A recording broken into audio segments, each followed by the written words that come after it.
ABC ने कितने बार exclusive reporting की है अरुणाचल प्रदेश में नॉर्थ ईस्ट में होने वाले जितने भी कर्मकांड जो इस टाइम पे चल रहे हैं। हमने आपको कितने बार सतर्क किया कि आसाम के अंदर नॉर्थ ईस्ट में जो पूरा हीट है वो सब कुछ एक साथ उत्पन्न हो रहा है।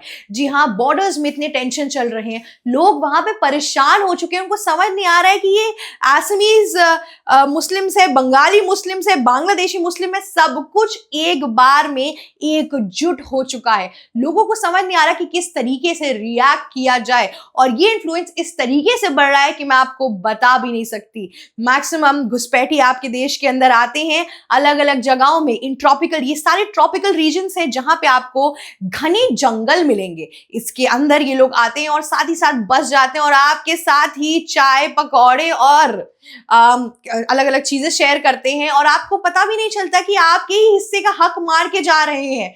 देश की नागरिकता बस 10 से 15 हजार रुपए में खरीद के आपके ही बगल में बैठ के आपके भी हिस्से का हक मार के जाते हैं।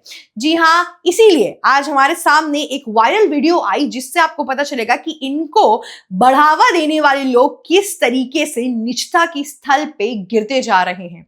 आसाम के अंदर से एक आई हुई नई वीडियो है जहां पे बहुत से मौलाना बैठे हुए हैं और वहां पे वो लोग लोगों को एकत्रित करके एक नई स्पीच बोल रहे हैं, एक नया प्रोपेगेंडा छेड़ रहे हैं। उस प्रोपेगेंडा के तहत उन लोगों ने बोला है कि वो अलग अलग जो भी हिंदू पॉपुलेटेड एरियाज है वहां पर अपना इन्फ्लुएंस बढ़ाएंगे। जी हाँ, जिसके अंदर मैक्सिमम आप देखेंगे कि गांव वाले एरियाज हैं और इन सारे एरिया के अंदर वो लोग अंदर जाना चाहते हैं और साथ ही साथ कन्वर्जन कराना चाहते हैं, अपना इन्फ्लुएंस बढ़ाना चाहते हैं। और उन लोगों ने वो सारे एरियाज चुने हैं जहां पे बॉर्डर है, जहां पे पानी है, जहां पे रिवर साइड है, जहां पर आप देखेंगे कि सड़कें हैं और साथ ही साथ अगर उनको इलीगल स्मगलिंग करनी है तो उसका पूरा ब्लूप्रिंट वहां बैठ के रखा हुआ है। और ये सब चीजें छुपा के नहीं बोली गई हैं, ये सब चीजें लोग प्रॉपर माइक पर बोल रहे हैं वायरल वीडियो के अंदर। इसका खुलासा आज हम करेंगे कि किस तरीके से आसाम के अंदर धीरे धीरे इस्लामिक कट्टरवादिता बढ़ती जा रही है। मैं ये नहीं कह रही हूं कि आसाम में जो बंगाली मुस्लिम रह रहे हैं या फिर अलग अलग हमारे देश के जो मुस्लिम रह रहे हैं वो ये सब चीजें कर रहे हैं, पर आप पता भी कैसे लगाएंगे कि इसमें से कितने घुसपैठियां हैं और कितने इंडिया के हैं, क्योंकि एसआईआर की प्रक्रिया तो आप ढंग से होने ही नहीं दे रहे हैं। हिमंता बिस्वा शर्मा की रिपोर्ट्स के हिसाब से आसाम के अंदर करीबन 1 से 1.5 लाख लोगों को इस साल ही हटाया गया है इलीगल इमिग्रेंट्स कह के। आपको जैसा मैंने पहले बोला है कि एक वोट से पूरी की पूरी सत्ता में परिवर्तन हो जा रहा है। और आप इस टाइम पे देश के अंदर देख रहे हैं यूपी के अंदर 19 लाख लोग इलीगल माने गए हैं। बिहार इलेक्शन के अंदर 65 लाख लोगों को हटाया गया और वोटर लिस्ट से। और इस टाइम पे अब आसाम का डेटा आ चुका है जहां पर इतने 1-1, 2-2 लाख लोग इमिग्रेंट्स निकल रहे हैं। अभी तो एसआईआर की पूरी प्रक्रिया हुई भी नहीं है, एनआरसी वहां पे ढंग से काम कर रहा है। अब आप आगे देखते जाइए किस तरीके से चीजें बढ़ती जा रही हैं। इन लोगों के अंदर खौफ और डर की भावनाएं बढ़ गई हैं क्योंकि इनको समझ में आ गया है कि इतने टाइम से ये जो अपना गुंडा और मुल्ला राज चला रहे थे इसका अंत आ चुका है। अब इस पूरे गेम के अंदर बीजेपी ने जिस हिसाब से इन लोगों को निकालने की कोशिश की है वो उसका जो डर है वो इनके मन में दिख रहा है। तभी ऐसे मस्जिदों के बाहर अलग अलग तरीकों से इन्होंने अपना एक नया प्रोपेगेंडा शुरू कर दिया है। मैं आपको वो दिन याद दिलाना चाहती हूँ जब 1990 में कश्मीरी पंडितों का नरसंहार हुआ था, उनको अपनी ही स्टेट से निकालने की कोशिश की गई थी। उस टाइम पर भी ऐसे मस्जिदों के बाहर लोगों को इन्फ्लुएंस किया था कि ये काफिर हैं, ये वो हैं, ये ऐसे हैं, वैसे हैं। और तब पर भी कांग्रेस की गवर्नमेंट और फारूक अब्दुल्ला की गवर्नमेंट थी वहां पर कश्मीर के अंदर, और इन लोगों ने कुछ भी नहीं किया था। और अब भी अगर आप सतर्क नहीं हुए और इन सब चीजों को आपने ढंग से केयरफुली एनालाइज नहीं किया और आगे ऐसी स्क्रॉल करते गए तो आपकी गलती है। कश्मीरी पंडित उसके बाद से कभी भी अपने स्टेट के अंदर जा नहीं पाए। लेकिन ये सब जो अभी चल रहा है, ये जो डेटा हमारे सामने आ रहा है, इससे पता चल रहा है कि चीजें कितनी ट्विस्टेड हैं। जी हाँ, आगे बढ़ते हैं हम अलग अलग गेम्स के हिसाब से और किस तरीके से चीजें चल रही हैं। हिमंता बिस्वा ने एसआईआर के लिए हरी झंडी दे दी है, पर मौलानाओं को जो डर लग रहा है, प्लस जो ऑपोजिशन पार्टी है वहां पर AIUDF, जी हाँ, इनको अब दिक्कतें होनी शुरू हो गई हैं। SIR के थ्रू अगर ये जाएंगे तो इनके बांग्लादेशी मुस्लिमों का तो खात्मा होता जा रहा है, साथ ही साथ जो वहां पे आसाम के अंदर अपने आप को बंगाली मुस्लिम कह रहे हैं उनका खात्मा होता जा रहा है, रोहिंग्या मुस्लिमों का खात्मा होता जा रहा है।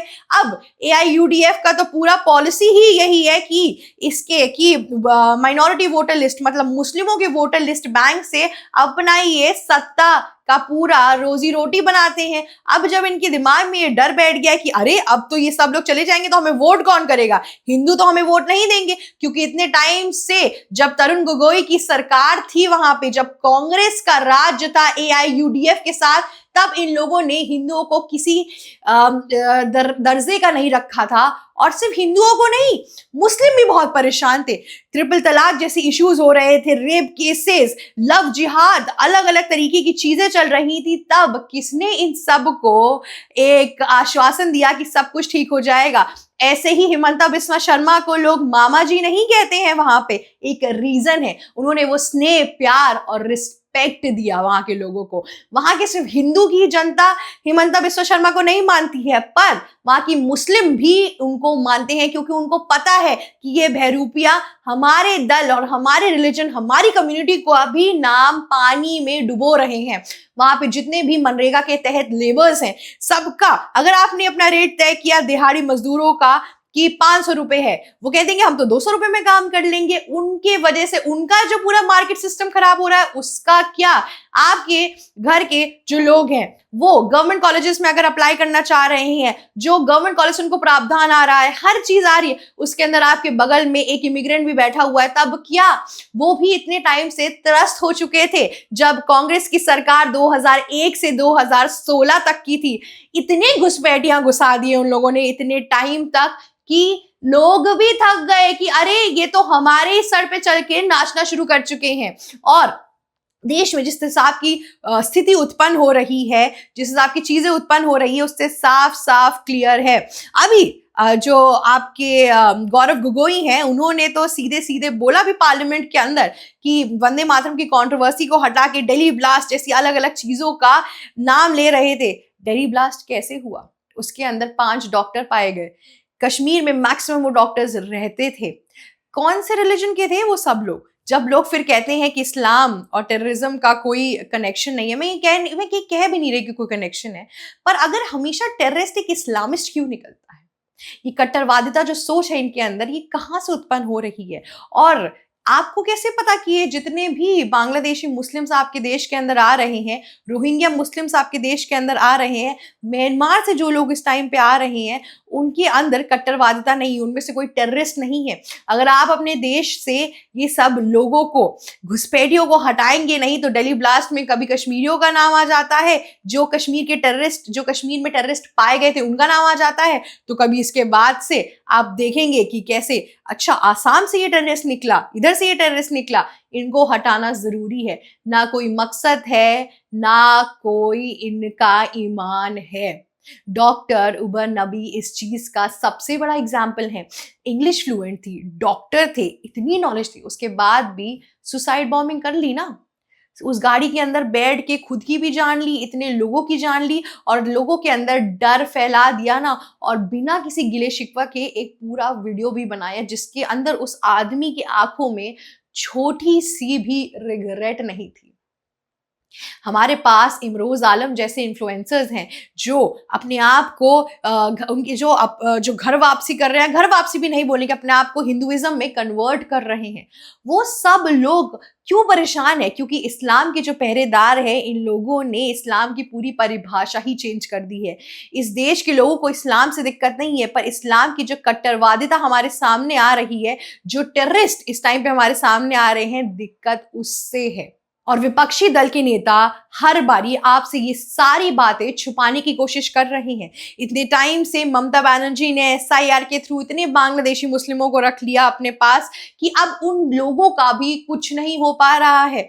कहाँ जाएंगे, क्या करेंगे? घुसपैठ या इलीगल डॉक्यूमेंट्स और ये सब कुछ, सब कोई बॉर्डर पे पड़ा हुआ है। एक टाइम था जब हम बोलते थे कि रोहिंग्या मुस्लिम का कोई घर नहीं है, दर प्रतर भटक रहे हैं, ना बांग्लादेश ले रहा है, ना म्यांमार ले रहा है, ना इंडिया ले रहा है। इस टाइप पे कितने ढेर सारे हमारे सामने मुस्लिम बांग्लादेशी मुस्लिम बॉर्डर पे बैठे हुए हैं, जो बॉर्डर पे टेंशन है वहां पे हमारी जो आर्मी फोर्सेस लग रही है, डिफेंस में आपका और मेरा जो इनकम टैक्स से पैसा जा रहा है वो जा रहा है, उन सब चीजों का क्या है, कहाँ है उसका रिजल्ट? अगर हम अपने देश में सिर्फ घुसपैठिया ही डील करते रह गए तो ऑपरेशन सिंदूर का 2.0 कैसे होगा? आपके पास कोई अटैक कर देगा नया, तब आप क्या करेंगे? एक नए टेररिस्ट अटैक के लिए कहां से रेडी होंगे? आपको ये सब छोटी छोटी प्रॉब्लम्स का सोल्यूशन लाना पड़ेगा, तभी तो एक बड़े डिफेंस डील में जाएंगे आप। हमारे पास रशिया से फाइटर जेट आ रहे हैं, हमारा ऑयल प्लान जो है रशिया के साथ एक्सपैंड हो रहा है, हमारे अलग अलग रिलेशंस मेंटेन हो रहे हैं। उन सब चीजों के बीच में अगर ये सारी डिस्टर्बेंस रहेगी तो कैसे चीजें आगे बढ़ेंगी? ये एक मेजर फैक्टर और एक मेजर क्वेश्चन आपके सामने मैं रखना चाहती हूं। जिन जिन लोगों ने भी बोला है कि एसआईआर खराब है, इनको ये वायरल वीडियो देखनी चाहिए जहां पे आपको पता चलेगा कि कल को आपके घर के बगल वाले मौलाना बैठकर साथ में इस तरीके की प्लानिंग और प्लॉटिंग करेंगे, तब समझ में आएगा। कश्मीर के साथ जो हुआ वो भूलिए मत, कश्मीरी पंडितों के साथ जो हुआ वो भूलिए मत, आज तक वापस नहीं आ पाए। बीजेपी की सरकार ने कितनी बार कोशिश की कि उनका वहां पे ट्रांसफर कराया जाए, अलग अलग तरीकों से उनको रखा जाए, उसके बावजूद भी टारगेटेड किलिंग हुई। जी हाँ, बहुत लोगों की टारगेटेड किलिंग हुई। उनका क्या? कुछ भी नहीं। सतर्क हो जाइए, वरना आग आपके घर तक आने में बिल्कुल भी समय नहीं लगेगा। इलेक्शंस आने वाले हैं, चीजों को देखकर और समझ के करिए। आपके सामने हमने दूध का दूध और पानी का पानी साफ साफ रख दिया है। बाकी आपकी देन है कि आप क्या सिलेक्ट करते हैं। एक्चुअल में आप ही सिलेक्ट करेंगे कि कौन हमारी सरकार में आएगा और कौन हमारी सरकार में नहीं आएगा। आज के लिए बस इतना ही। नमस्कार दोस्तों, मेरा नाम शिवी चित्रांशी है और आप देख रहे हैं एबीसी हिंदी। अगर आपको ये वीडियो अच्छी लगी तो लाइक, शेयर, सब्सक्राइब और कॉमेंट करना मत भूलिएगा। Thank you so much for watching us. जाते जाते बेल आइकन भी हिट कर दीजिएगा। एबीसी हिंदी न्यूज, आज ही जुड़िए हर खबर के साथ।